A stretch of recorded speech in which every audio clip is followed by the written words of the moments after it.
So we're calling the meeting to order? Yes. 1:04 p.m. on this December 17th, 2014. So is this, you said this is actually not a work session, this is a formal technical advisory committee meeting? Well, the request by the policy committee was to have us get together in a meeting to have this kind of discussion. So I can go over the notes or the minutes and give you the exact resolution from the policy committee. Please do so. So, Yeah. so let me just back up just a little bit to start with what the TAC did. So with their meeting, when they had the discussion on the socioeconomic assumptions, there was one presentation by our consultant, and the TAC had a little different viewpoint on it. And so when this topic came before the policy committee, we had a staff recommendation and a TAC recommendation. And so when it got to the policy committee, the policy committee had extensive discussion on it and then moved at the end to postpone action on the approval of this topic, allowing staff and the consultants to engage with AMATS, Subaru, and Kavada and attempt to refine numbers. So they asked us to get together in this kind of meeting to kind of get a sense of what the numbers were and how they came about from both sides, both from the AMATS through the RSG consultants and through the AMATS Subaru who used the HDR in preparation of their model. And so that's kind of the idea for today. That's what we're looking for, just a presentation by both sides of what they are, and as it said, to attempt to refine numbers. But we don't really have a decision point today. The next TAC is when we have the opportunity to do that. So is there a way that we could say, rather than running this as a meeting, just have it as a work session? Because we're not going to have any sort of formal presentation, us having to ask questions, open it to the public back. Well, we will have a presentation by HDR. That's what the PowerPoint is for. Okay. The RSG will have a presentation as well, although it's not a PowerPoint. So. Well, if I may kind of add on to what Craig has said, through Chair. In working and recognizing too that I had missed the work session for the technical committee on the socioeconomic assumptions, and yet working through the issues at both the technical and then attending the policy committee meeting, I realized that there's that the intention of the technical advisory committee through the development of its policy and procedure having to do with regional cooperation and coordination on the socioeconomic assumptions with our neighbors to the north, that it may not have occurred to the level that the TAC, or that I can say that myself had thought or expected it to occur. Also recognizing that I was probably the only member on either the TAC or the policy committee that really had a familiarity with the planning work and the assumptions used and how they developed their model in the AMATS Subaru. And it has to do with the fact that the model that they are using for their LRTP update was originally updated through the Wasilla Bypass or the Parks Highway Alternative Corridor project. And as a result, in my other life, in my professional work, I was working through that process and understanding how that developed. And so that it is something that I really wanted the technical committee to understand and to see, because it's different. We have different assumptions, we have different time frames, and there's been a lot of really good work that has occurred in the AMATS Subaru, and how the AMATS Subaru develops has a direct. We have an interrelationship here because of our connection on the Glen Highway, and also with the proposed connection with Kinnick Arm. And so I really wanted to, my intent in asking staff, when I recognized that there had been, this information sharing hadn't gone forth at the level that maybe we would benefit from, I asked staff, my staff to coordinate with Craig and with AMATS Subaru and their consultants to come and present information. How did they do it in the AMATS Subaru? How does the AMATS Subaru envision its growth occurring over time? And also, as a technical committee member, the action that the technical committee had taken was that Anchorage use, if Anchorage, the municipality felt that that, you know, if the DOL numbers are really good for Anchorage, let's use that for Anchorage. And yet, what the technical committee did not agree to was to have AMATS go in and do any kind of planning overlay with the Matsu Borough, that they would use the Matsu Borough's assumptions. And that's where the resistance came, and that's why the policy committee was faced with two different sets of recommendations. And so, you know, I view this as and since then we have had a presentation by the Kinnickinnick Crossing Project and their consultants, and they have also presented that information to the Matsu Borough. And so I really saw this as an opportunity to learn, not to debate the validity. I mean, all of these, anybody who's worked with these, anybody who's worked with these crystal balls know it's only as good as that moment in time. And so how do we work together on assumptions? And where I was reluctant as a technical committee, and I think it was to make any assumptions, have Anchorage make any assumptions about planning in the Matsu Borough. And yet I had a reason for that I really wanted to allow people to understand what's going on. And so my intent was for it to be a very informal work session, but if we need to record, if it's advertised as a meeting, you have to take minutes, that's fine. It's just to allow it to be much more informal, where people can engage and ask questions. That was really my intent. And so I think we could still have that intent, but it is good to have documentation, because if the question comes up again, we have it in writing. So I see on here, one of the first things we want to do, should we go around the room and do introductions? Was that intended for? Seems like a good idea. A lot of people in the room, a lot of groups. So that way, do you want to start? I'm Craig Line, I'm the AMATS coordinator.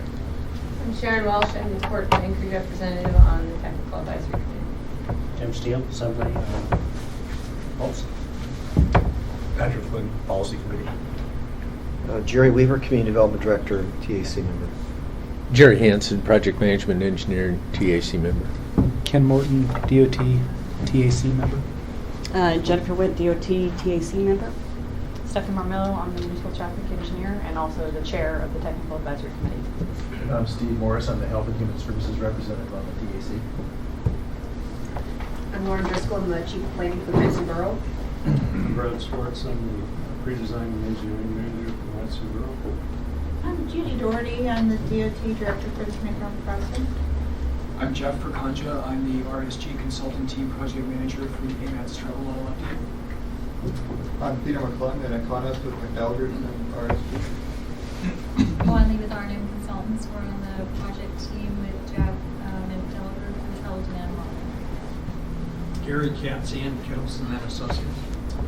Murph O'Brien, HDR, and the project manager for the MSB LRTP update in 2014 and into 2015. Laura Cummings, HDR, I'm also on the Matsu Borough LRTP team. Tom Brigham, HDR. I'm the project manager for the bypass project where the model was originally developed, and on the team working on the MATS LRTP. Kevin Hemingway, I'm the finance officer for DOT for the Kinnickinnick Crossing Project. John Springer, working with the consulting team updating the AMATS Travel Demand Model. I'm Vivian Underwood, I'm the Transportation Planning for Municipality and staff to AMATS. I'm Eddie Hunsinger, I'm state demographer with the Alaska Department of Labor and Workforce Development. Jim Calvin, also with the Bell Group. Teresa Barone, Senior Transportation Planner. James Boyle, I'm the DOT. So just a request, for those of us that are sitting at the table, we have easy name tags in front of us, so it's really easy to know who's making the comments. But anybody in the audience, I want this to be an open discussion, but if you could just remind our note taker here of your name before you start saying anything, that way we have a clear set of notes of who said what in the meeting. That's the only request, so we can kind of keep track of this.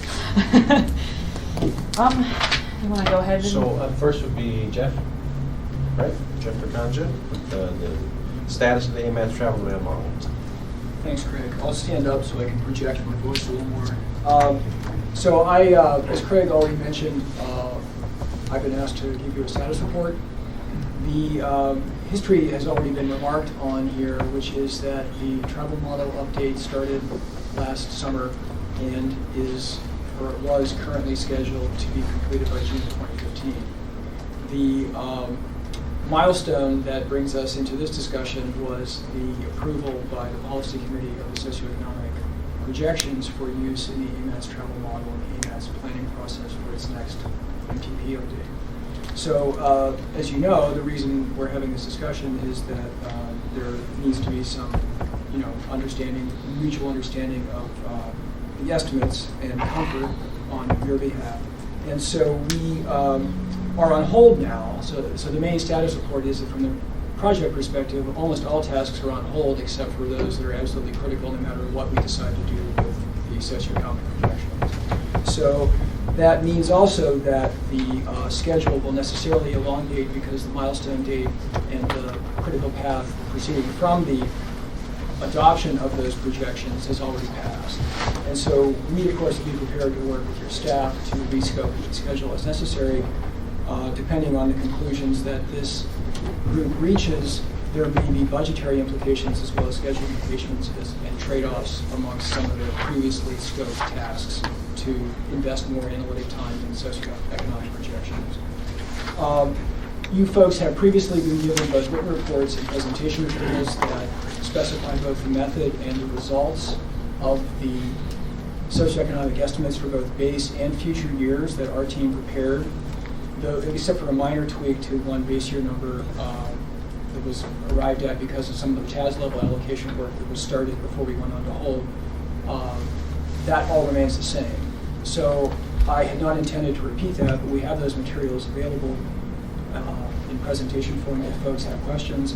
We also have some handouts that summarize, for the agenda item coming later, we prepared some handouts that summarize our estimates relative to the current MATSU model, estimates relative to GLADA, and relative to the ICER 2009 trials. So from the point of view of the consultant team and what I'm engaged to do for your staff and your agency, AMATS, the question really comes down to what socioeconomic projections should AMATS use for its model update and its plan update post-application. And so we will be happy to help answer questions later in the agenda, but that's my status report as of right now. Thank you. Quick question, as far as the model development being held up, is it true that you can develop a base year model, correct? And those assumptions aren't in question, are they? Well, it's an excellent question, and I suggested to staff, because there are differences in the base year estimates as well as the future year estimates, that not having reached consensus on everything, it seemed to me unwise to proceed with the base year model until everyone had reached comfort with all the estimates. So if we were able to provide you with assumptions for the base year, you could proceed, even if the projections were in question. We say we're still working on that a number of weeks from now. If we could at least get you the base year assumptions and agree on those, then we could proceed. Is that my understanding? Well, in a strict yes or no sense, the answer would be yes. In a more nuanced sense, as I said earlier, if there are additional resource requirements to working on the projections that would involve our consultant team, then since we have a fixed budget, there may be tasks that would have to be traded off to conduct the work necessary to complete the future year projections. So since that trade-off, since there are a lot of different improvements that were scoped and requested by your agency, and they have costs that go with them, there's a risk in us proceeding with the base year model, because the base year model includes some of those improvements, one of which perhaps, there may have to be compromises to get the future year projections done.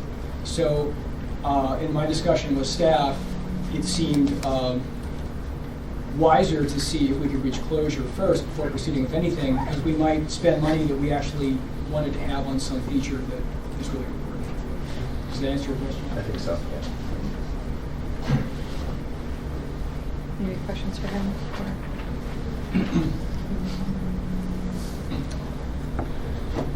Any questions? Actually, can I ask maybe this is better for later. I'll wait till later.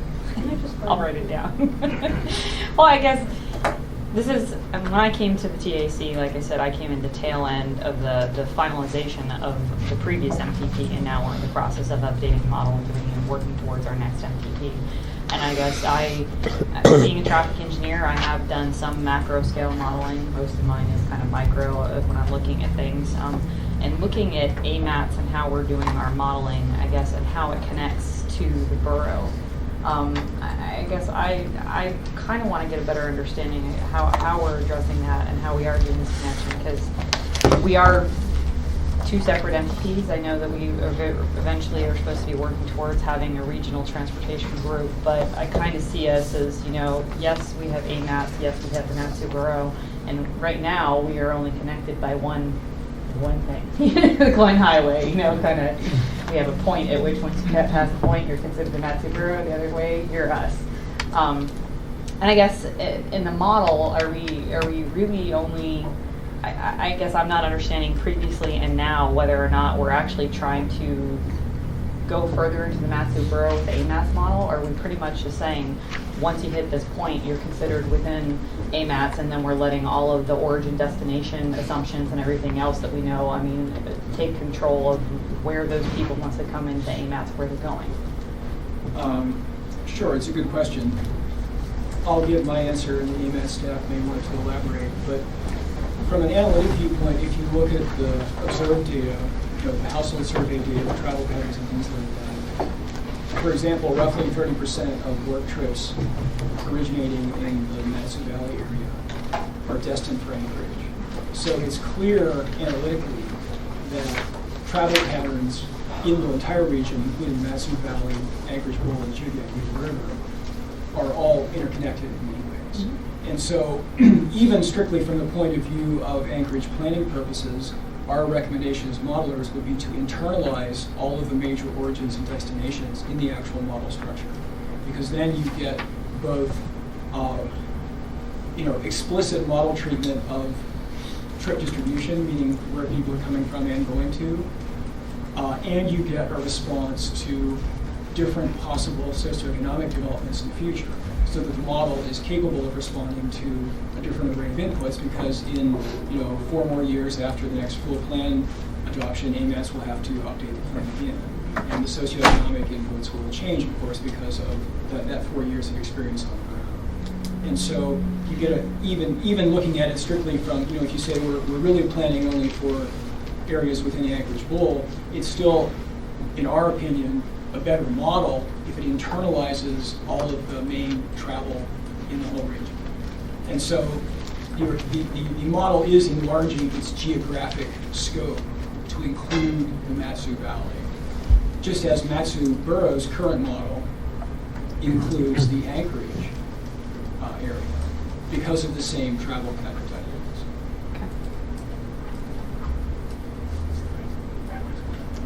Okay. Sorry, Mr. Flynn. Thank you, Madam Chair. I know you guys did a pretty extensive survey of the citizenry, the traveling public. What was your sample size within the municipality of Anchorage, and what was your sample size in the Matsu Borough, roughly? Oh, boy, that's a good question. Do you have the... Overall, I can answer this question. Yeah, I'm Wanley with I've looked at the totals, but I've looked at the Yeah. totals, but not the individual sub-area breakouts. Sure. So the sample size was roughly 60,000 people, and the split was 70% Anchorage, AMATS area, and then 30% Matsu Borough area. Between 55 and 60,000 was the entire sample population, but split 70% Anchorage and Of the 30%. Yeah. recruited. Right. Responses. The responses Yeah. also show the 70-30 split. So we had a very high response rate. Over 2% of the entire region responded, which 2% to 6%, excuse me, which is considered a very high percentage for this type of housing travel survey. So it's comprehensive, and the report should be out soon, is what I assume, right, Lisa? Okay, you have the report. So when you say 2% to 6%, you mean 2% to 6% of that 60,000 people Right. responded? Okay, and it was, I remember seeing the information, it was 70-30 split between Right, which Anchorage and Matsu. reflected the ACS in Okay. Yeah, so 3,000 total responded. That's the Yeah, number. yeah. And 5.9% response rate, so almost 6% response rate. Thank you. Thank you. Any other questions for Jeff before we have the Matsu Borough team present? No? Moving on. Come on. Well, I'm actually going to introduce Tom and Lori from HDR. They're going to talk a little bit about the model. They're really kind of the technical side behind that. But I hope this kind of brings along some discussion that we can have about some of the things that Matsu's been doing. We've been talking with some planners on some regional components, but I don't think there's any kind of been some formal discussion about how these two models are going to mix. And I think the timing's excellent, though, with your travel demand model going, and we're in the middle of our LRTP. So there probably couldn't be a better time to be having this discussion. And I think from the presentation Tom's going to share with you, you're going to really be able to get a sense of where those numbers have come from. Some of the major projects we've been having, like the bypass, has really brought about some of those numbers, and then also focusing on our connection with Kabata. We also have a full-on build-out analysis that the borough's been managing and maintaining for over 5 years now that looks at our expected growth numbers. And I know as we've been doing the LRTP, we've been taking in some of those numbers into the model. So we've got some pretty comprehensive numbers right now. With that, Tom? Thank you. You have a PowerPoint for us, correct? I do. Okay. Of course, all dependent on hitting the right button.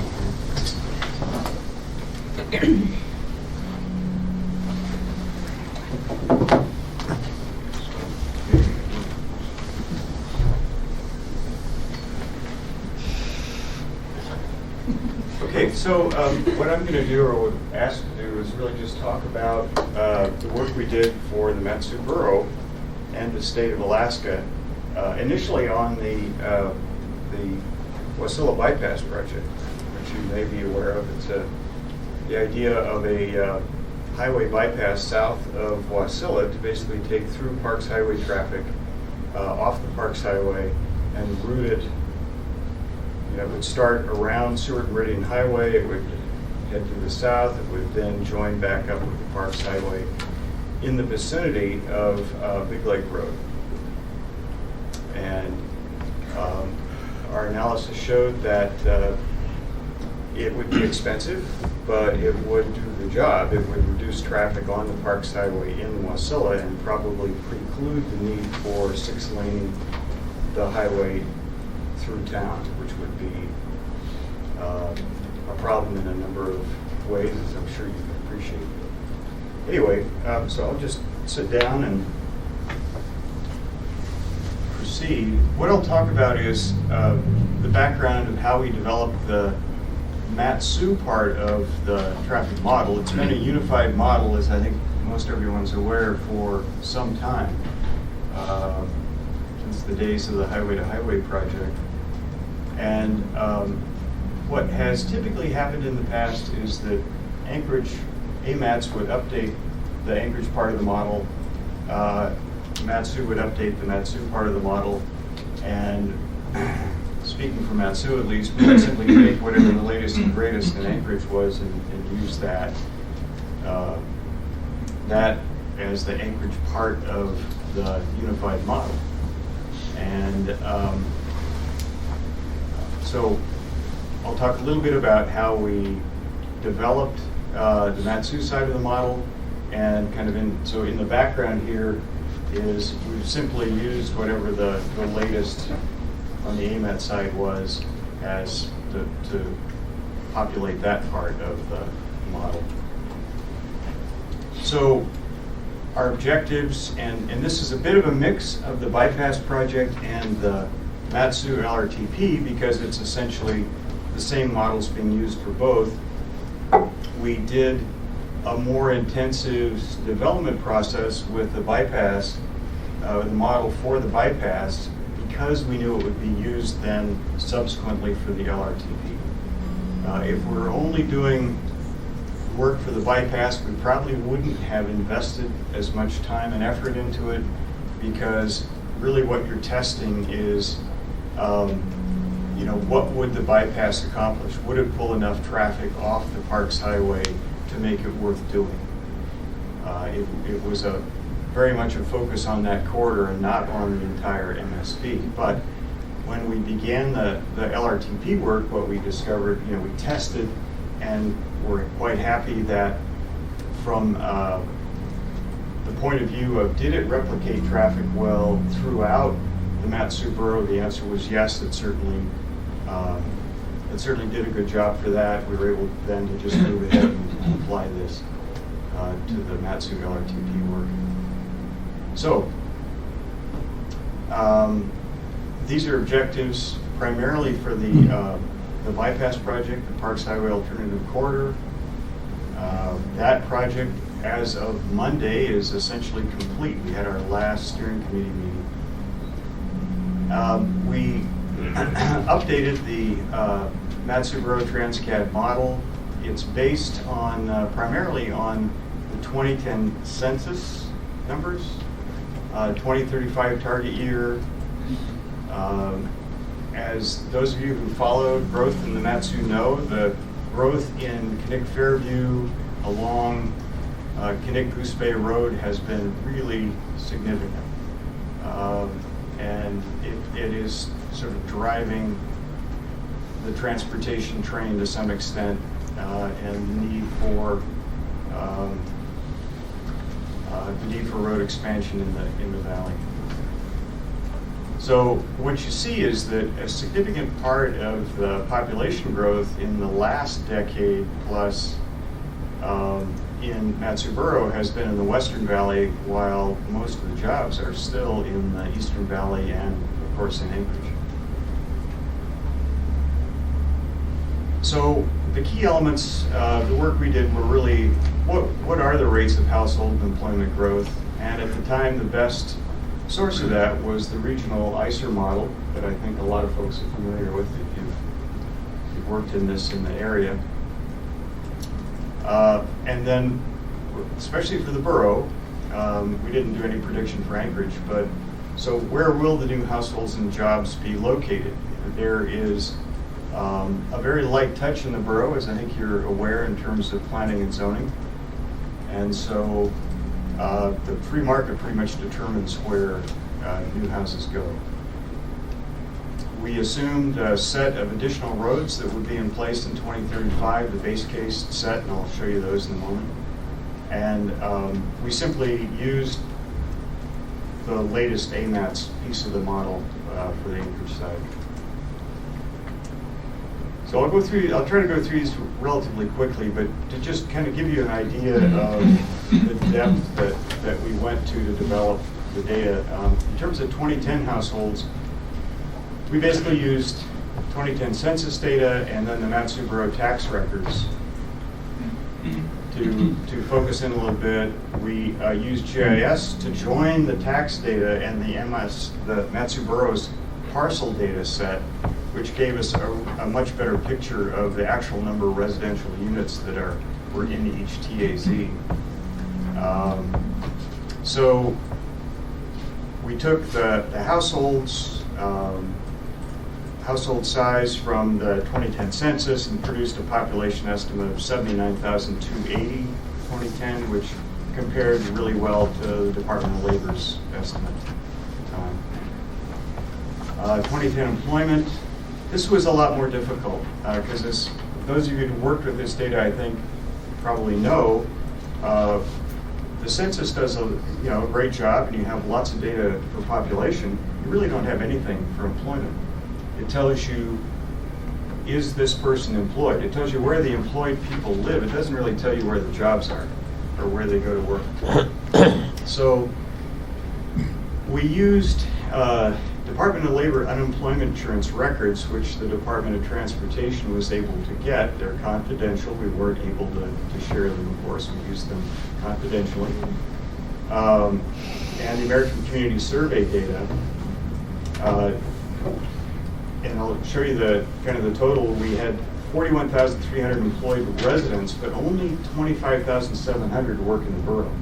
So this is kind of a challenge with any plan, but it's especially a challenge in the Matsu Borough because you have so many people working in so many different places. We obviously, there's a lot of people who come to Anchorage, but what kind of amazed me is there's something on the order of 5,000 people who work in other places, the North Slope Borough. There were even fishermen working in Southeast. I mean, it's really interesting. At any rate, and so we used the Department of Labor data to locate current employment, and we then interviewed the larger employers to kind of make sure that we were accurately recording where those people actually went to work, because in the data, if it was a large employer that had many employment sites, they were all shown in one place. Usually the headquarters where who provided the records to the Department of Labor. And so basically we were able to I think, get a lot more accurate information about where the people were actually reporting to work, which of course is what you want to do when you're doing your travel log. And so we cross-referenced that with the Matsu Borough ownership and address records to make it a little bit more accurate. And then we had to estimate data for small employers who do not report unemployment. They're not part of the system, and the self-employed. So this is what that looked like. You start out with people living and working in the Matsu Borough, and add other categories that were not included in that work, and we came out with a total of about 25,000 people, jobs for self-employment in the Matsu Borough, of which about 95% were in the modeled area. And so in terms of 2035 forecast for households, we basically took the 2010 census again and inflated it at the ICER base case rate of growth, 3.19% per year, which gives us about 65,000 households in 2035. Locations were based on workshop results. We did some workshops with folks invited who knew a lot about development in the Matsu, real estate folks, school demographers, everyone we could find and convince to come, who were aware of how the borough developed and how it's likely to develop in the future. Because again, there's not a deterministic plan there. So those workshops were very helpful. We also had a second meeting with commercial developers, and that was interesting. We did a lot of GIS analysis with the data in the Matsu to remove land that was already developed, remove land that you couldn't build on due to environmental constraints, like it had a lake, for example, or it had a big wetland or something like that. And so what was left in each TAZ was the amount of land that actually could be built upon. And we used that amount at the typical density of development in the borough, which is about acre to half acre per household, to determine how many households were likely to be built in each of these TAZs, and which TAZs were likely to grow more quickly than others. And that was based on the information provided by the development community.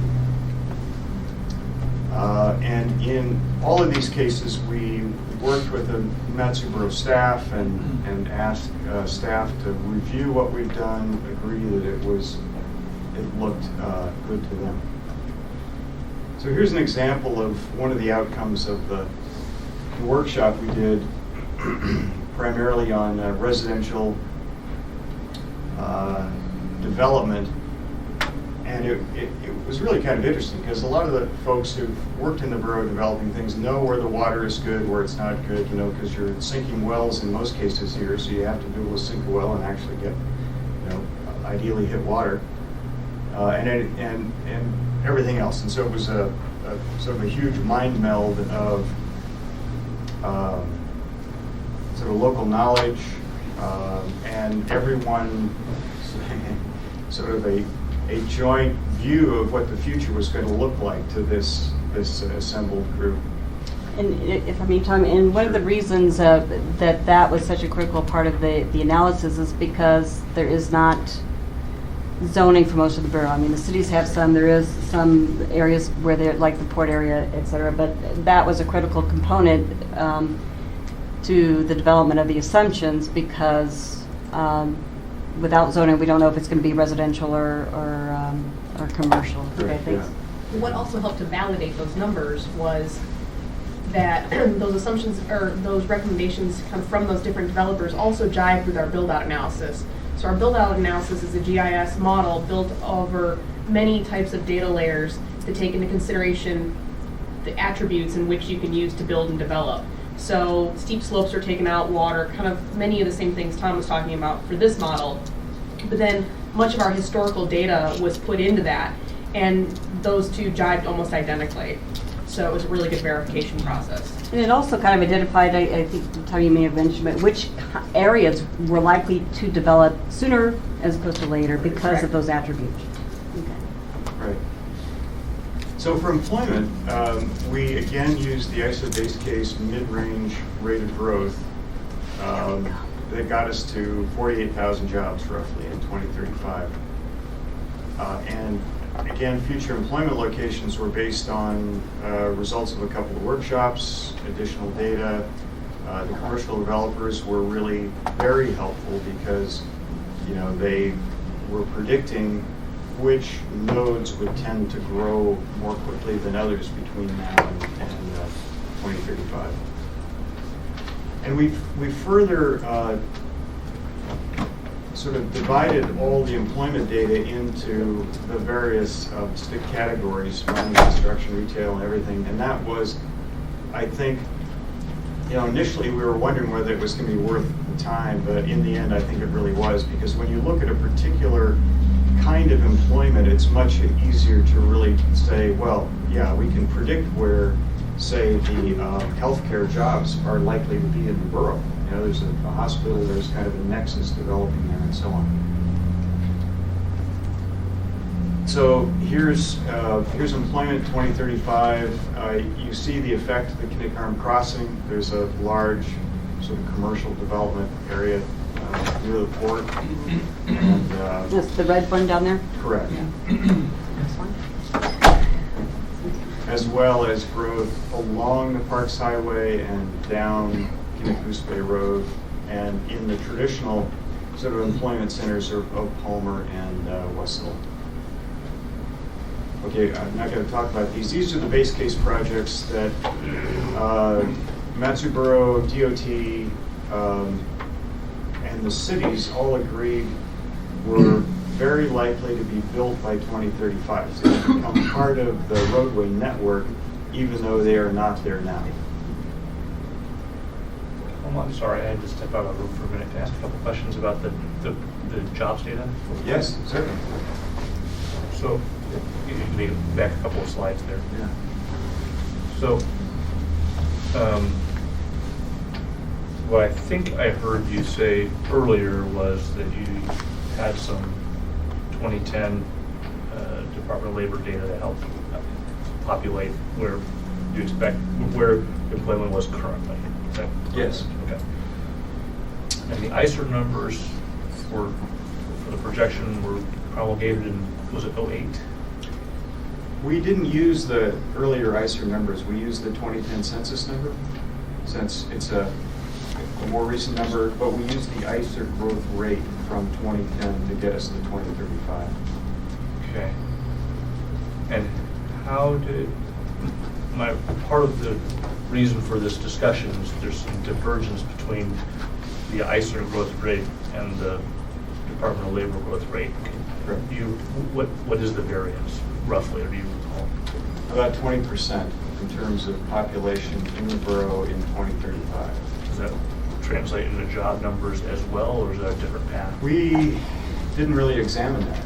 I mean, that number came out last summer, as I recall, and we were pretty much finished with the modeling, you know, for this project. and also frankly for the borough LRTP at that point. Okay. But,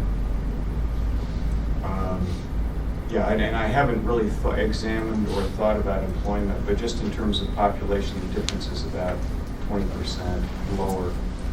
So if we back of the envelope, we might presume that that jobs number is 40,000 as opposed to 48,000 if the labor statistics and the divergence from ICERs are consistent. Yeah, I mean, I've only just seen a couple of numbers, and it didn't seem like the jobs number paralleled the population number. So I would be hesitant to really make any prediction at this point without kind of looking at the data.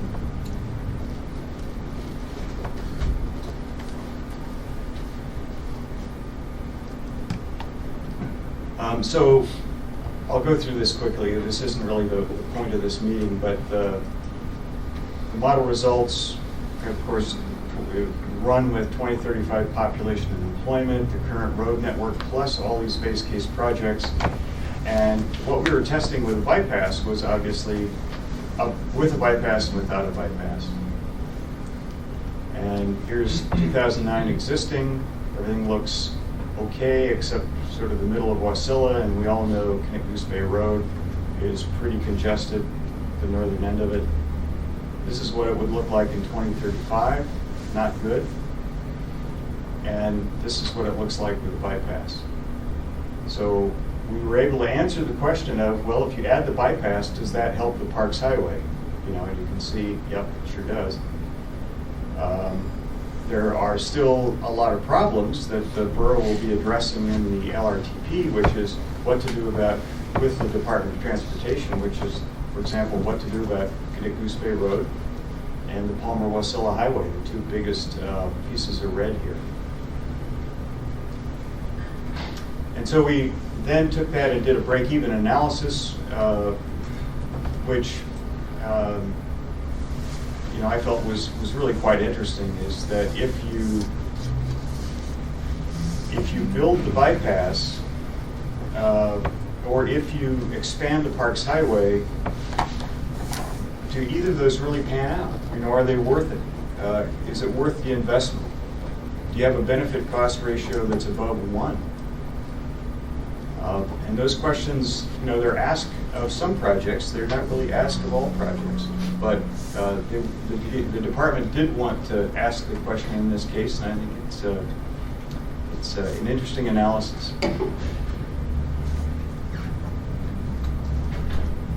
So that's about it. That's all I have. If you have any questions, I'd be happy to answer them.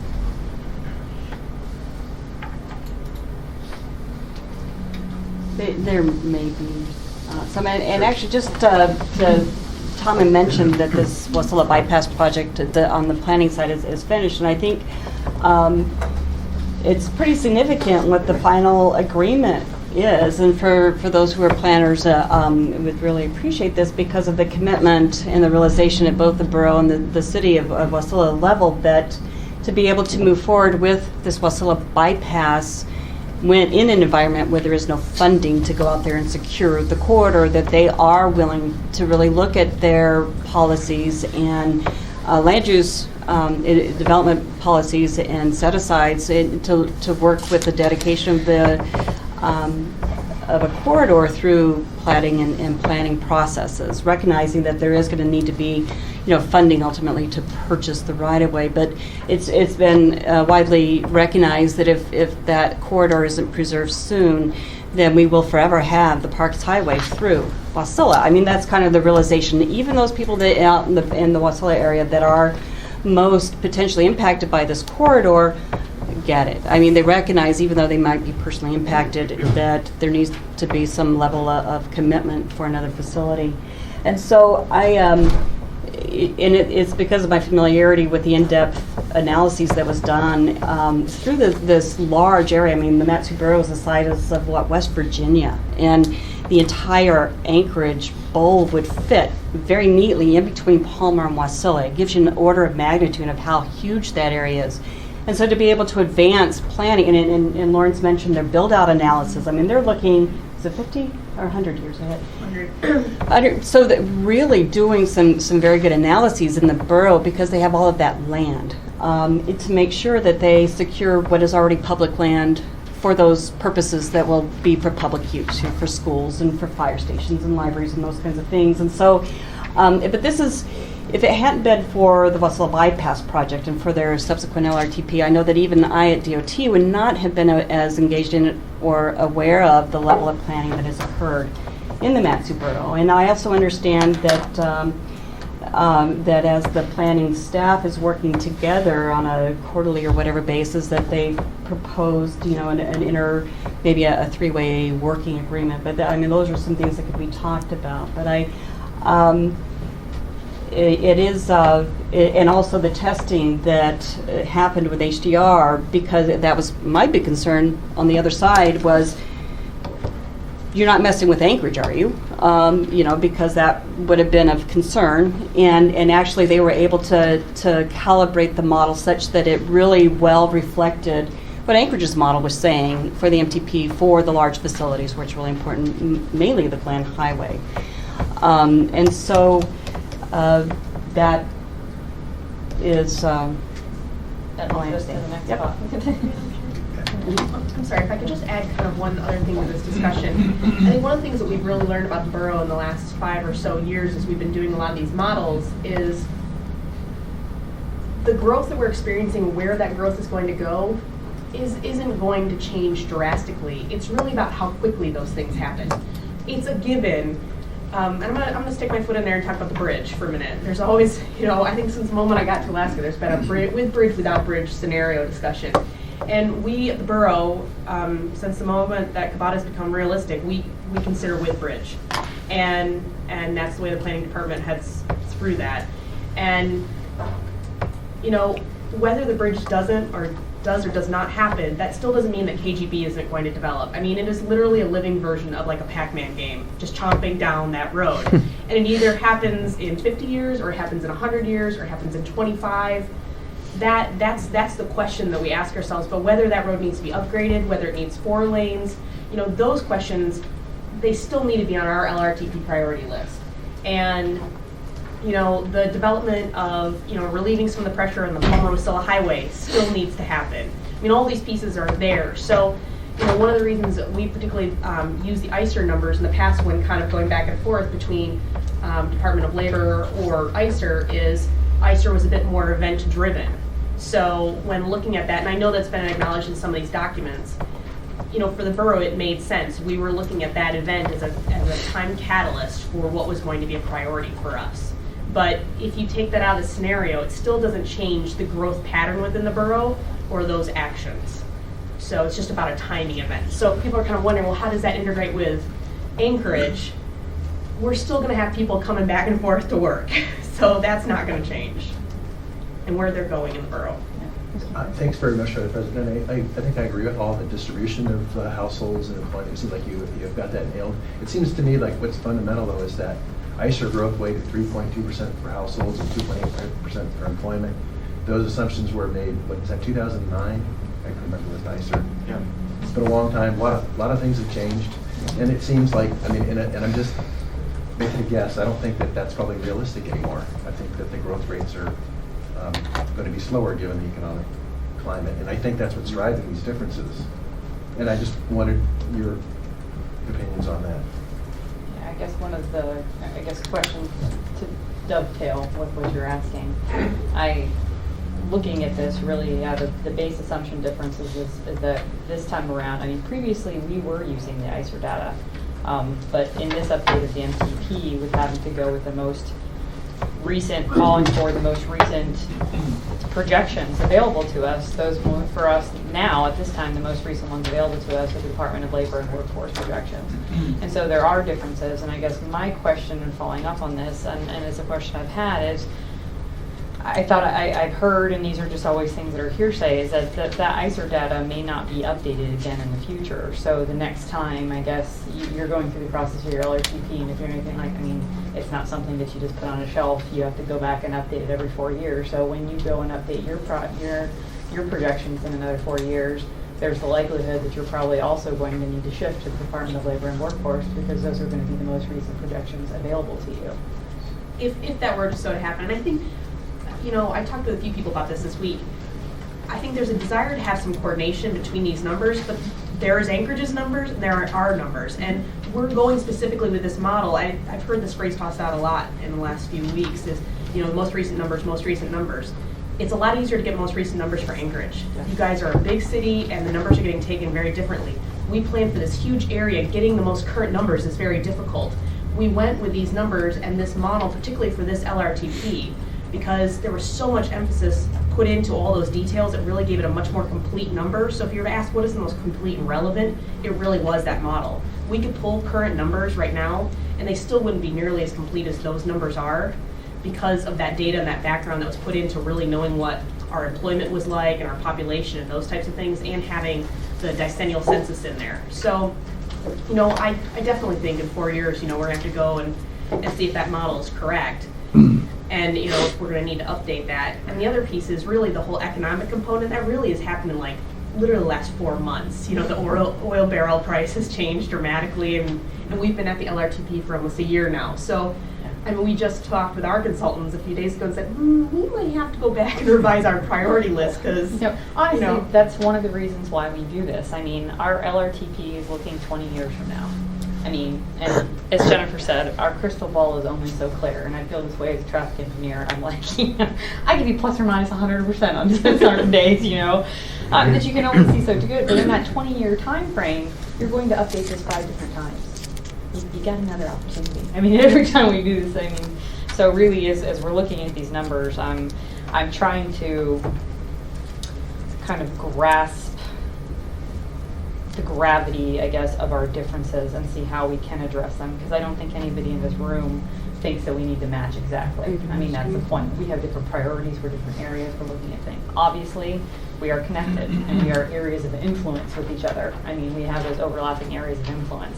What I'm trying to get out of this, I guess, and how I'm trying to understand it is, I guess, how is the Matsu Borough treating Anchorage in the sense you said you use all of our numbers, our AMATS numbers, but I guess how is that coming into your model and kind of coming in and leaving? Are we just basically shown as a point, and then how it's influencing? Because yes, I know you have a lot of people coming into Anchorage, but there's also, I was looking at your numbers as we're going through there is a certain amount of people who live within Anchorage, AMATS, I should say, Anchorage, Tuyaki, Eagle River, that go to the Matsu Borough to work. So we do have overlapping areas.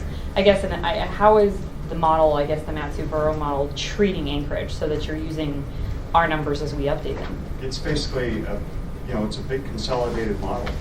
When you run the Transcat model, the whole area runs. It's running Anchorage, it's running Matsu, and what we did was basically take the last best Anchorage data for households and employment and use that. We didn't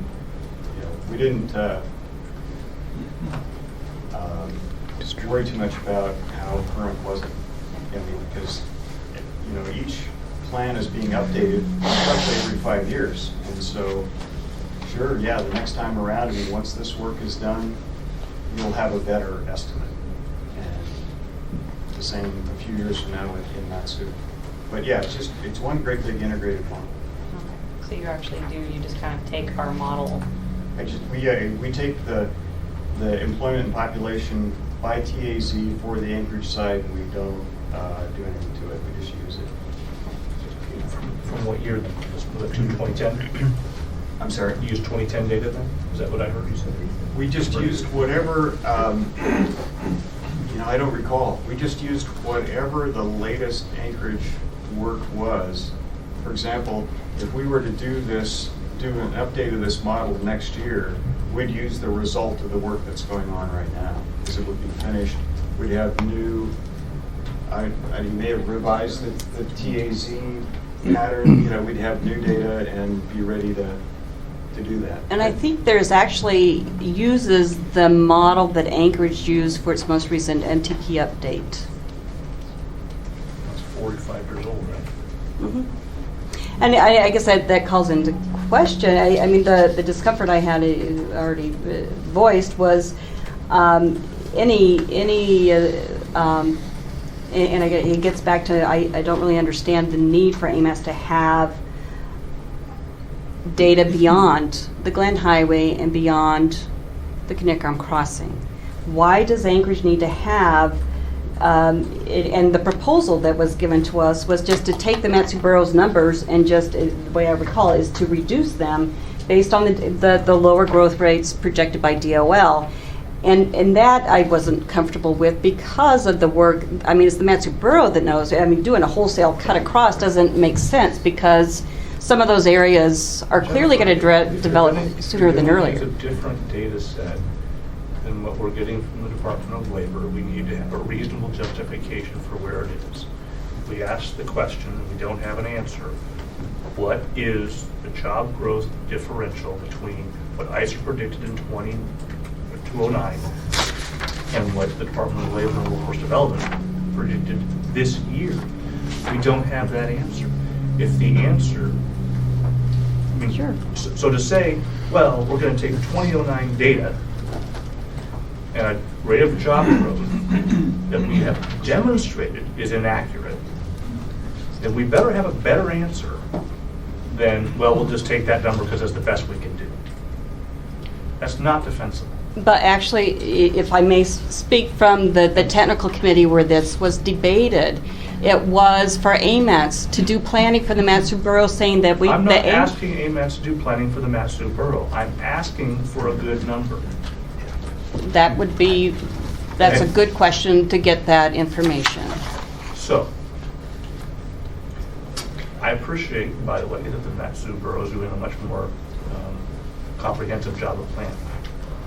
What would be useful to AMATS is if your planning department could provide us with an updated jobs projection based on Department of Labor and Workforce Development data that we know have reflected some of the non-events that have occurred since we last had the ICE data in 2009. The other aspect of that is useful, and I apologize, I don't know the Matsu planning process as well as I know the Anchorage planning process. My understanding is, and correct me if I'm wrong here, Murph, the LRTP is what you guys use to populate the STIP. Or do you have another? It's been many years since I was a planning director. I will have to defer to Warren. Yes, we do use the LRTP to guide the STIP. I mean, the STIP is... Because you guys have to do your own tip, right? Correct. No. Okay. But I can tell you, I can answer it this way, and this is Murph O'Brien, former planning director, former DOT guy, and now a semi-retired consultant, is that, you know, from 2007 to 2010 to now, many of the same projects that were identified in 2007 are still the priorities now. And there have been some headway on addressing some of the projects that have been identified to improve traffic. Trunk Road, right in my neighborhood, is now a beautiful highway. Only took 32 years to get there. Well done. Yeah. But you know, the needs list has not changed significantly from the last LRTP update in 2007. Certainly the Parks Highway alternative corridor, you know, identified, you know, the benefit of the bypass, and its modeling also said you need to address the Palmer Russell Highway. Judy was, I think, involved with that at one point in time. We got probably $100 million worth of right-of-way to acquire to make something happen. So a lot of the big ticket needs are just moving forward.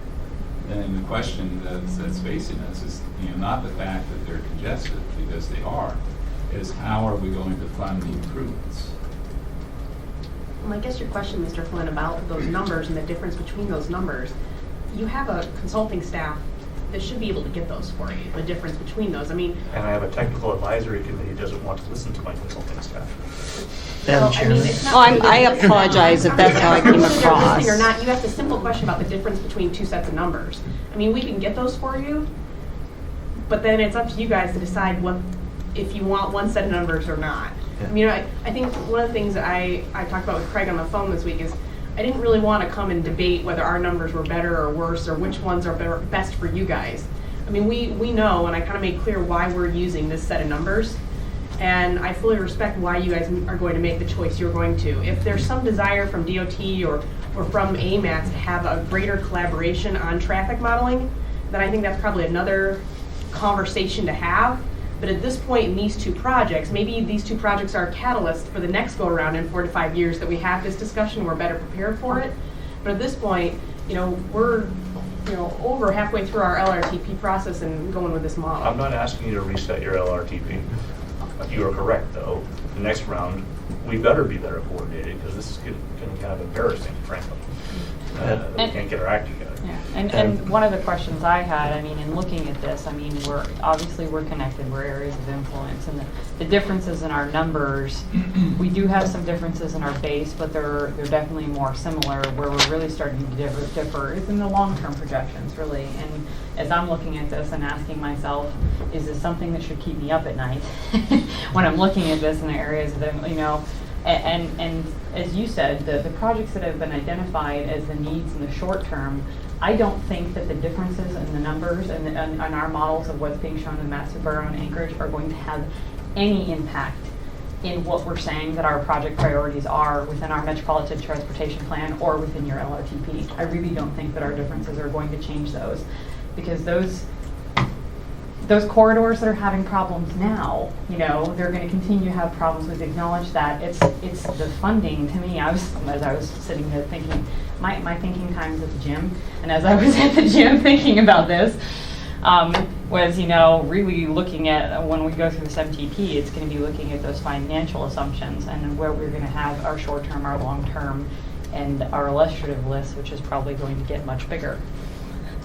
As I'm thinking about this, and the last time that we were dealing with these financial assumptions. So I guess that's still, I'm trying to think, do I feel when I'm looking at where our numbers are and factor of, of looking where we are in a bell curve and how far we are off from each other, I don't know if I personally feel that they're so different in looking at our modeling assumptions that they're going to have that different of an impact on what our projections and what our needs are going to be. If I might add, I think from the borough's perspective, or I can't speak for the borough, but slap me if I'm wrong. If we're high, that's not as bad as being low, because what that does is give us a little bit more time, maybe before the crisis point at the Palmer-Wasilla Highway, Parks Highway intersection occurs. So, we know what the big projects are. It is a funding issue. The general fund program, the rug got pulled out from underneath us, just like everybody else. So it's going to be an interesting process to get to the point as to what our project recommendations are and how we get those constructed and how we start pulling in, for example, the development community to help support the transportation system, which is a big issue out there. Yeah. They basically build substandard roads and the borough fixes them. But we have been working on that a lot over, that's a whole other meeting, but we've spent all last winter really developing a much better relationship with our developers, and we've been working on having a lot better discussions with the cities on regional transportation discussions, because we in ourselves are our own region. Just from a planning perspective, trying to coordinate such a large area and trying to have a better understanding of not to use the Z word, but perhaps where we could entice growth into certain areas so we could better prioritize our main road projects and talking about the advantages of having those places prioritized. Yeah. I love that zoning is becoming a bad word. If I could add this one last thing. I was the only planning director in Matsuburgo to retire and not be forced to resign or retire. I just want to toss that out. It's the only claim to fame I have. Is it a coincidence, Bert, that you're also the physically largest planning director ever had? Madam Chair, if I may, just to remind folks that the AMATS MPO is under a different set of federal mandates to use the latest planning assumptions and data available. So we're required by the feds and FHWA to do so. And I know maybe at some point the Matson Borough may become an MPO. I don't know. That's Yeah, probably let's not go another there right now. discussion. Let's not go there. Yeah. But just as a friendly reminder, in our RFP and scope of work, we wrote in the regional collaboration as a piece to begin that discussion of a regional travel demand model, because we believe it is an important piece, and to begin those discussions. And so I do appreciate everybody being here. We started those discussions with the Matson Borough in December of 2013, and we're seeing February. And then we've had quarterly meetings with our regional planning committee and group that Vivian Underwood headed up. So discussions on the model and model collaborations have been occurring since December of 2013. But I'm glad that everybody's here at the table today. I appreciate that. I did read through a synopsis that I was given this week, and I don't know if collaboration is a word that I would quite use. I think there's been a sharing of information. I know Emerson was part of this a little bit, but I was a bit kind of taken back this week as we were kind of pulled into this discussion that the word collaboration was necessarily being used for how these models were going. Collaboration means we, from the very beginning, kind of picked one model and we're working towards one end product. That's how I view collaboration. Sharing of information is going, here's our model, here's where we're at in our process, here's your model, here's where you're at in the process. Keeping everybody on the same page as we're going kind of through these big endeavors that could affect our regions. But I don't know if we're at a point where we've got a fully kind of collaborated model. And if that's the way we want to go, I think there's a lot of things that we could do to make that happen. And I know that we were part of, when the traffic demand survey went out, borough residents were put into that, and that's one of the first times that's happened, and I appreciate that. But as far as, collaboration on a model, we still aren't quite there yet. And like I said, we can use this as a jumping off point. And to the most recent numbers kind of argument, I still can't quite figure out why, when you go to do the model, we're telling you our most recent numbers for the borough are X. Whatever numbers are most recent for Anchorage, you can pick those. But for some reason, I keep getting kind of this idea that there needs to be a number picked by Anchorage for what Matsu Borough's most recent numbers are. Madam Chairman. So, Madam Chairman. Basically, we appreciate you coming in today, because this is somewhat of an olive branch to start that discussion, because we were concerned about the differences in the numbers, and your numbers and what our consultant was indicating your projections would be. There was a difference there, just as Mr. Flynn pointed out. And we need to do that reconciliation, but we wanted to be respectful to your numbers and your process, but at the same time, identify how the methodology and the time period that you developed those numbers, so we can start some kind of reconciliation process. Well, I appreciate that, and we're happy to have that discussion. And just to look at this is Brad Schwartz for the record, just to look at the long-term process, as Mr. Flynn mentioned we need to do, I think we need to develop some type of an MOA between the borough and the muni that describes how that regional model will come together, so that we all agree on the same process. And I guess, correct me, Mr. Steele. Yeah, excuse me if my naivete shows through, but we're doing a plan that we have to submit to the feds in terms of the region, looking out to 2040. And the problem I had was there's a slight difference in timing in that the Matsu's numbers are go to 35 or go to 40, and they can be adjusted. But in submitting that plan, what I didn't want to do is I didn't want to raise a huge red flag for those folks reviewing the federal plan to say, what's this? Because of the differences. So we've got to use something, it seems to me, such that we can put forward that the joint planning area numbers to the feds that won't drive them nuts and will be reasonable in terms of out to 2040. And so that's my concern, is that, do we pick one, do we pick another? I don't think that's the appropriate thing. It's to agree upon something to submit. Madam Chair. Mr. Steele, I completely agree with you. I guess what I don't understand is the feds are concerned about your MPO boundaries. we are not within your MPO boundaries. So our numbers, if you'd like them to be part of the model because you're trying to see how our influence is going to influence area, the numbers you're using is most current for your region, whatever those are, or whatever those are. But that doesn't mean that our numbers have to necessarily come into that. I agree. mean, we're not in your entirely. So we just explain that in the note. Thank you very much.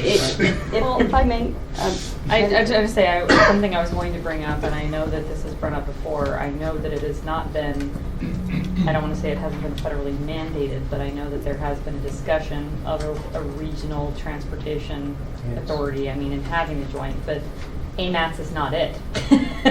We are worried about our boundaries, I mean, and yeah, I mean, really, that there isn't that regional yet, and yes, Central Region DOT encompasses what would be considered that regional area because both the Matsu Borough and AMATS fall within those boundaries, but we don't have, I mean, I don't know if that's what we want to propose. I mean, is that AMATS becomes that regional, I mean, that's not what we're trying to do. Yeah. I just didn't want to submit a plan that just has a huge red flag on it, such that they can question it. What are you doing? And if I may too, and to address Mr. Flynn, I will speak for the TAC members that took action. It was not viewed as an ideal situation to have the, I termed it splice, with the understanding that I know what we went through before with the MTP, having 3 different models, 3 different sets of assumptions, 3 different what ifs, and it made me realize, come to the conclusion that, ever since AMATS accepted a joint regional model, it has been a real headache. It has put us into the middle of conversations that, is this the right tool to give us the toll, no toll, the bridge numbers, no bridge, all of those things, when really what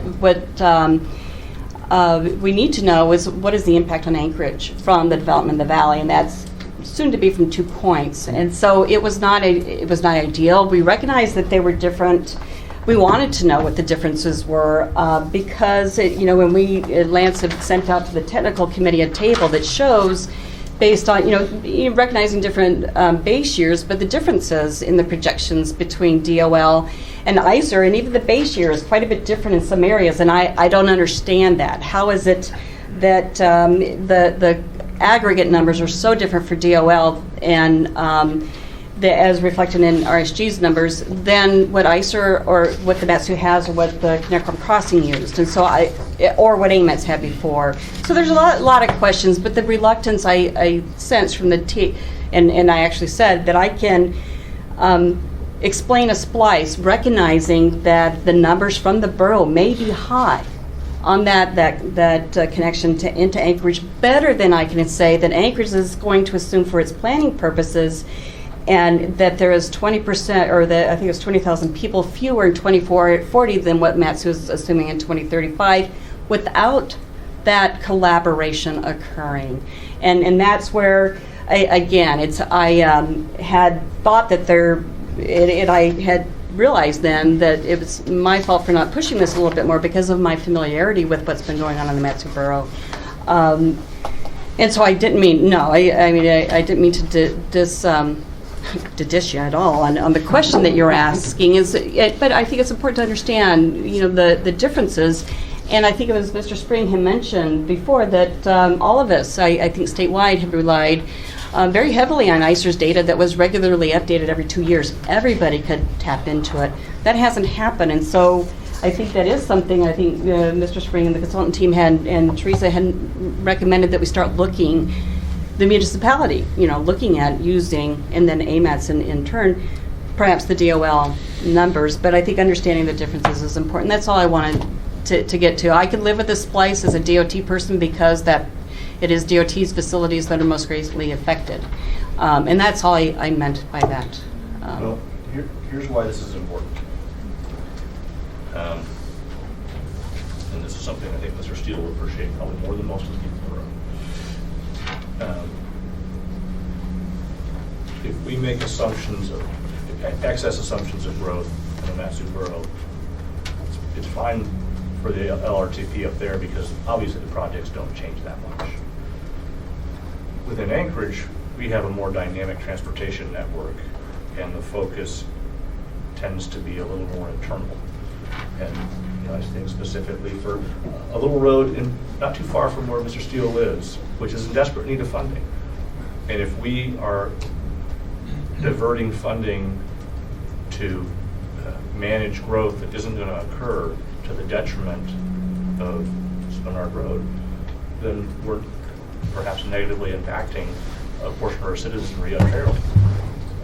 And so absolutely, going forward, we need to be more collaborative. It can't just be sharing of information. Absolutely, we need to be working from the same data set. I'm sorry that ICER decided not to update their numbers. I wish that hadn't been the case. From everything I know at this date, it's not going to happen again anytime soon, if ever. So we better come up with a better data set that we can all rely on. In terms of the decision the policy committee needs to make in the next month. Next meeting. Next meeting, which we're not having tomorrow because we don't have any business items figured out yet. So January, we got to have a good data set that makes sense for the AMATS service area. And I don't reject the MATSU's numbers, but I think I understand, Jennifer, you spend more time interacting with FHWA bureaucrats than I do. I apologize for that. But, I cannot, this splice does not pass the red place test with me. I'm sorry. We have to use good data. And I think we have the right data set. And I think we need to start helping bring us all together to use the same data set. I'll get off my soapbox now. Yeah. It seems like we've reached the last agenda item, which is the discussion of the questions and topics. So I just wanted to reiterate an option for your consideration that has come up before at the previous policy committee meeting. One of the stakeholders raised it, and we had independently raised it with the AMATS staff, which is that there is an option that doesn't require you to pick one set of numbers. We can actually analyze two potential future socioeconomic scenarios, which in my professional opinion actually provides you decision makers more information. The observation, it's been observed or questioned whether the different numbers would make a difference several times during this discussion. Well, as a modeler and analyst, my answer is let's run both, and then you folks will have the information to see if it makes a difference. So we can have the DOL numbers, and we can run those, and we can have the splice numbers, and we can run those through the same model in the future, and then we can show you the performance metrics and say, okay, that this is actually using the tool, the data and the modeling tool as a decision support mechanism, which is what they're really intended for from my viewpoint as a model developer and forecaster. So I just wanted to place that option on the table since I perceive that people are now talking about, should we pick this or should we pick that? It's a timing issue from my point of view. The projects, as you said, are not going to change that much. It's when is it going to happen? And so that's a problem that we're fighting with in terms of trying to make appropriate decisions on projects. There's also the conversation of, that's not a double modeling effort, but that does have an increase in the modeling effort in the sense that, there still has to be the discussion of, can we afford to have those two different analyses and how is that going to be addressed in the plan? Really, of having those two different alternatives to look at. So that's, I like the idea of looking at both, but it also complicates things.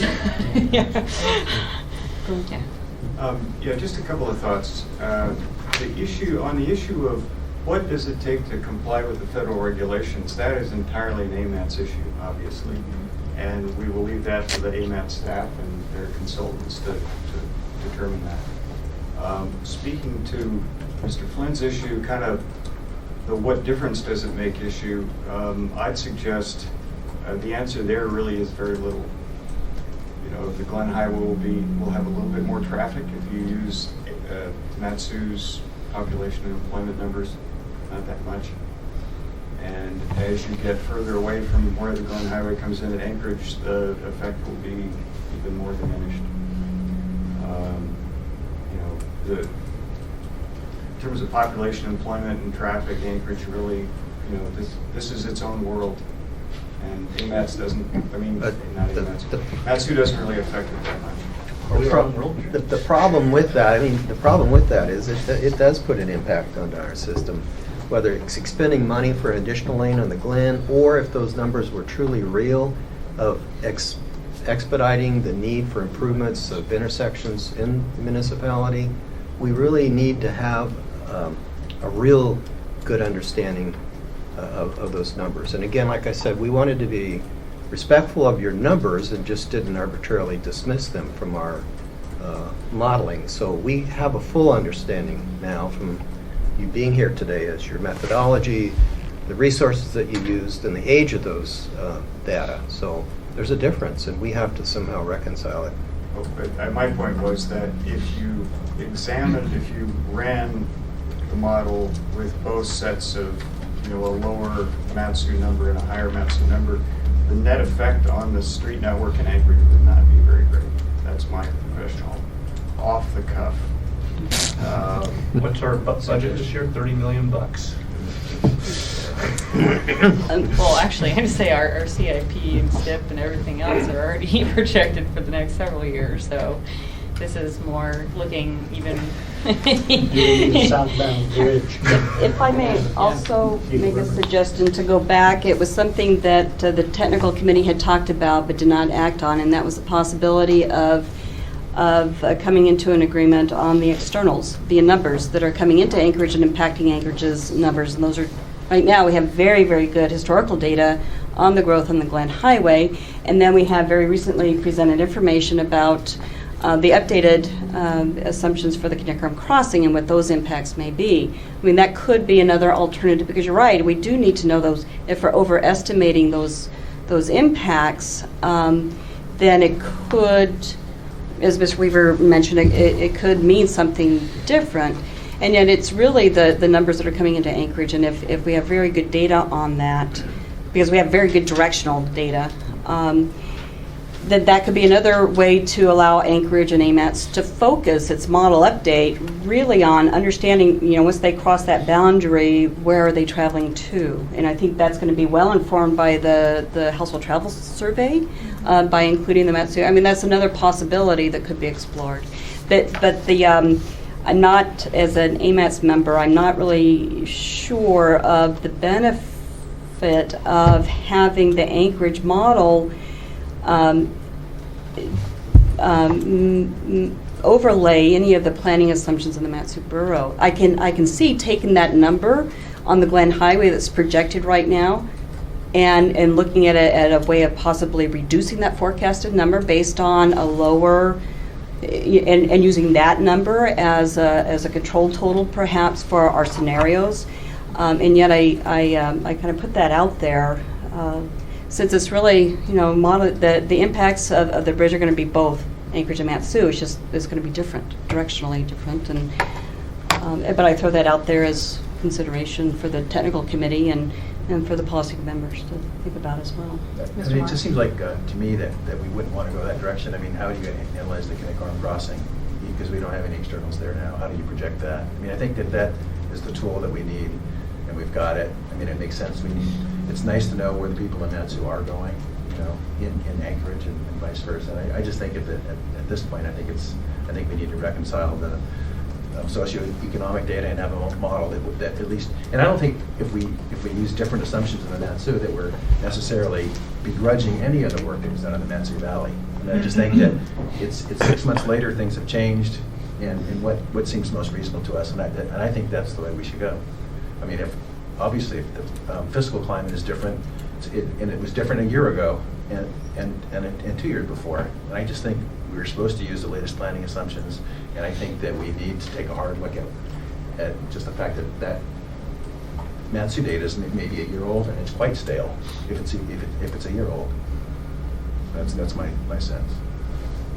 And one of the things that we do when we write these reports, I mean, that we're doing this, and it's something you have to do, I mean, is clearly document what your assumptions are, because we're going to be revisiting this in a couple of years. This is a conversation I see myself having in just a short time as we go through this update again. And one of the things you have to do, I mean, is take a look, okay, this is the assumption that we made. Was that assumption correct? Was it reasonable? Does it need to be modified or changed in any way as we go through this planning cycle year after year? And I think that, like you said, this is a good place for us to start. Up until this point has been discussions and sharing, but from this point onwards needs to be collaboration to move towards regional. But I don't think we're quite there yet, and we need to move forward in our planning process, or else we're going to start. We're going to be delaying our own MTP process, and we have to go through the federal process to continue doing what we need to do. So yeah, I think we are at that point where we need to make a decision. It's not today, I mean, but from this discussion, that's what we're trying to, how should we reach closure is the final kind of point of discussion.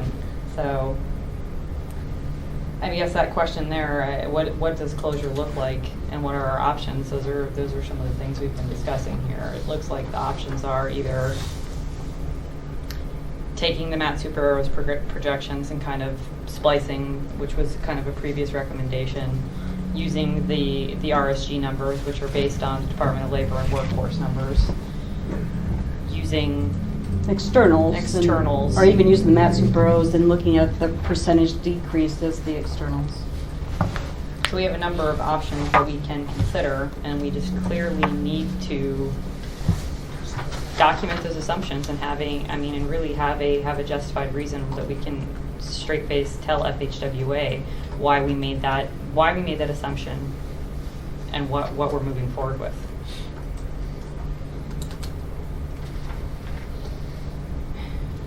So are there any other, points that anybody else wants to share to the discussion, ask any questions, or give me anything else to mull over while I work out tomorrow? But I just wanted to respond to your question. I asked my team about the growth rates. Since the DOL numbers on which our future projections are based were actually, actual absolute numbers in the future, we didn't use the growth rate method. We have to actually back that out from our calculations because we had to factor in self-employment data and other things that aren't sort of tightly accounted for in the numbers. But we can come back with the actual growth rate, the effective growth rates from the DOL. That would be useful information. As compared to ICER? Right. Okay. Mr. Martin? I have a question of RSG. I was looking at comparing the numbers at a glance at a spreadsheet, looking at the employment numbers and that. And one thing that struck me was that, the RSG household and population numbers are lower than that in kindergarten crossing and the pre, and I understand that. But one thing that struck me was that employment numbers seem to be higher. Yes. And I wonder why, and maybe you can cover that in your presentation. I forgot, but I'm curious why that is. I'm going to ask the Udall expert here about that. We had some discussion, but I think he can answer that sort of more succinctly. So the way we came up with our employment numbers was we actually modeled it as a function of the labor force. And so we looked at labor force participation rates, and historically those have been declining, which I think would lead to, if we continued those trends, it would lead to lower employment numbers. But we made the assumption that they're going to have to hit a floor at some point. They can't keep declining indefinitely. And so we brought them down to a floor, carried that forward, and then calculated employment based on those. So really our employment is it's a function of population as opposed to looking at traditional growth rates in employment, saying this is what we think the growth rate will be. It's more a function of what's the population between over 16. And what struck me about it was that the population numbers that you're forecasting may be lower, but the employment numbers are higher, and they may offset each other in terms of the net effect on the modeling process. It may be very small, like Tom was saying. If you have more, it's considerably higher employment, I think, than the other forecasts. 10% higher. 20% higher than the kindergarten crossing estimate for employment in 2035.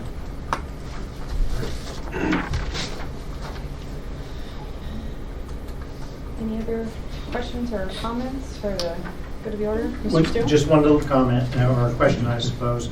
Is the bypass road also going to have the right-of-way for the power lines rather than going through the city of Wausau? Is that the theory? Is that really for the good of the order? Someone's on the tape. That's right. I can tell you that the power lines are within 300 feet of my house. And I think that the die has been cast on where the power lines will be at. Electrifying question.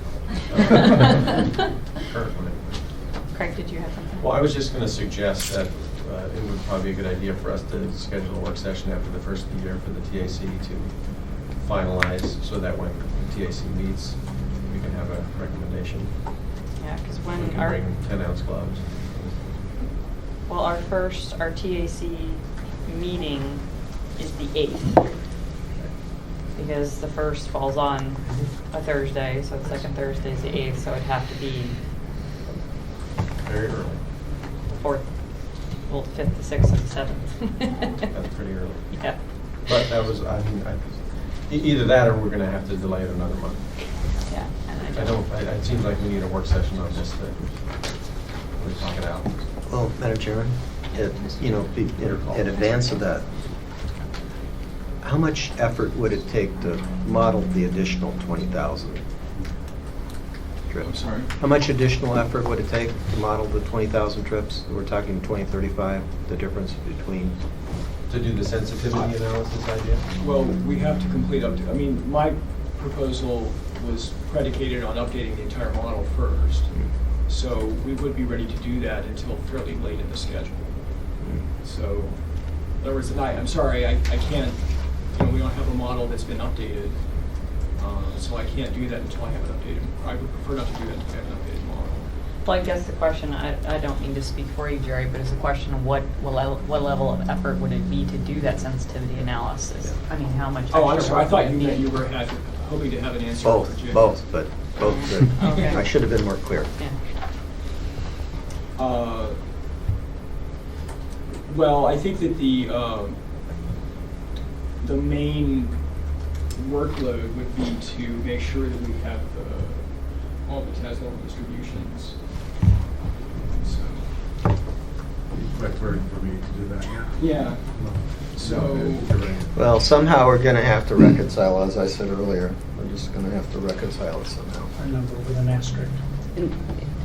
If I may, too, I guess the question I have for the proposal as it's been laid out before, now that with more information about how the Matson Borough developed their assumptions for growth and development, how would you apply a lower growth rate or growth assumptions over there, knowing now that they were pretty robust in how they, it's not taking a 20% across the board. Reduction may not be appropriate. It may not give you an accurate idea of how the borough would actually grow. So what is that methodology, I guess, and has it been proposed, understanding now how the Matson Borough model was developed?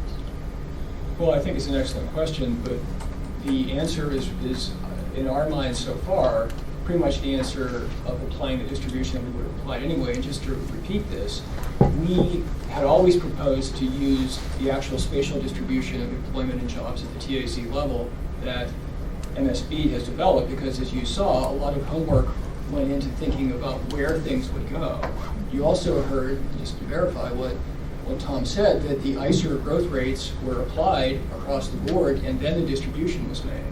And so I think it's what we would propose to do would be to essentially use the DOL-based total Matsu Valley estimate and distribute it using exactly the same distribution process that you folks used, which is where a lot of the homework went, as far as I understand what you folks have said today.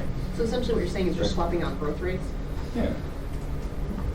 And then to answer your question, I've been doing some mental math while we've been talking, and so I think that we could probably, come up with the second future scenario sort of by swapping out the fiscal analysis task that scope, roughly. We might have to tweak something else, but we might be able to, I think we can probably scale it into that price range, which, if Well, you may recall, was I appreciate that. And I think we are going to be looking for your professional opinion with respect to the growth rates and the ICER assumptions versus Department of Labor assumptions. Just one little other point too. It's in our work plan always, I think, to consult or collaborate with the borough when we come up with the revisions to the TAC allocation. Given that if TAC and policy committee decides to go with different forecast numbers, control totals, we need to reduce the TAC allocations.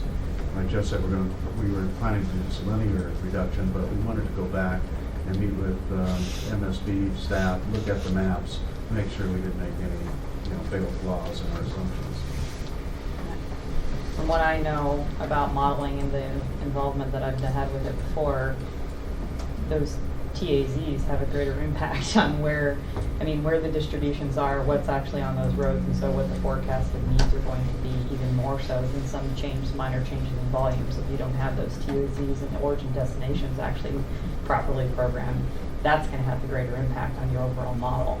So that's where I would want to make sure that whatever we're using, we're definitely using the Matsu Borough, because you do know just like we know where people are coming from and going to in Anchorage a lot better. It's our city. We know, we've studied it, we've looked at it so many times. And you guys are doing the same for your area. I only have a general knowledge of it. I am not intimate with it at all, so. And just if I may add one observation on the slide that Tom showed, which was quite informative about the results of your charrettes. A lot of the markings on that map, to my mind, are things that you're not going to be able to change. If there's no water there, if there's a wetland there, so it seems to me that, this would really be a question to you, it seems to me that some of the distributional conclusions you reached are sort of in operation no matter how much total growth you have. There are we know that there are agglomeration effects, so jobs often locate where there are other jobs already, and so there is some subtleties there. But as John mentioned, we could have a consultation with folks and say, okay, is this given the different growth rate, is this distribution still accounting appropriately for agglomeration effects or other clustering types of activity? That honestly seems probably the most reasonable kind of collaboration you're going to get at these points in this project, because we all have timelines we're trying to meet, and I think probably the better goal is when we come around to our next 4 or 5 years, that we really, it takes a grouping of staff between the two entities to really sit down with meetings, agendas, notes, and some formal agreements to actually bring back to these bodies, both your bodies, because I can say the other reason I wasn't quite down with the word collaboration yet is our body knows nothing about this, and they haven't been brought into this. So I think for collaboration, it needs to be, we have some decision-making bodies that need to be on board with the regional component and joint planning. And so in 4 to 5 years, we have time to kind of develop that and to make sure we're on the bandwagon so we can meet timelines for our next set of requirements. But I think what's being proposed is very reasonable and very doable right now. Okay. Any other questions or comments before we go to the order? I appreciate everybody being here and sharing the information. I feel like I've learned a lot, and it gives me a lot to think about before we get together to make this decision and move forward. I definitely feel more informed, so I appreciate it. It is 2:42 p.m. We'll continue our meeting.